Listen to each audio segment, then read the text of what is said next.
The murder of Thomas Sankara is one of the greatest crimes of the 20th century. To this day, his murderers are only now being brought to justice. 14 men, including a former president, are now going on trial after 34 years of the murder of the Pan-African revolutionary.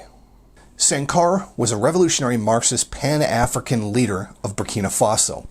He was murdered in 1987, a coup that ended the transformation of the country. He was killed alongside 12 members by a hit squad.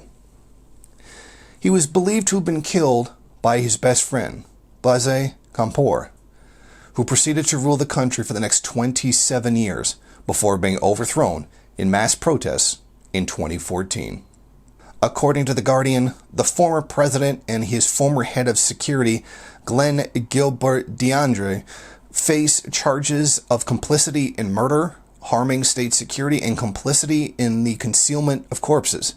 Compaoré's lawyer have denounced the political trial and said he enjoyed immunity as a former head of state. Thomas Sankara is credited with massive transformations in the country, including bringing healthcare and education to the vast majority of the people in the country.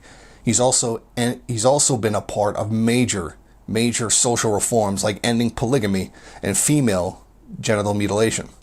He was also a very big opponent of Western financial institutions like the International Monetary Fund. Sankara's widow, Miriam Sankara, spoke passionately about the trial. It is the moment we have been waiting for. This trial is needed so that the culture of impunity and violence that still rages in many African countries despite the democratic facade stops indefinitely. Now, it should be fairly obvious that the targeting, the assassination of Thomas Sankara was an act by imperialism and largely, possibly a part of French colonialism. Thomas Sankara was frequently referred to as the Che Guevara of Africa, as the two men fought so passionately against imperialism and freedom for countries, usually their own countries, but were a symbol of that resistance for many countries around the world, particularly Thomas Sankara with his Pan-Africanist position. There seems very little doubt in my mind that he was obviously assassinated by imperialist powers who simply could not stand Africa developing on its own, not being something that could be taken advantage of, exploited. So, whatever the outcome of this case may be, we can rest assured that at least at some point, the government sought justice for Thomas Sankara.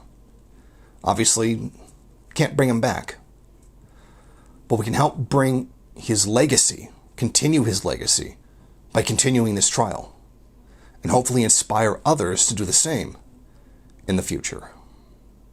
Thank you for watching. If you like this program, then please head over to my Patreon page and set up a monthly donation. It's your donations that keep this program running.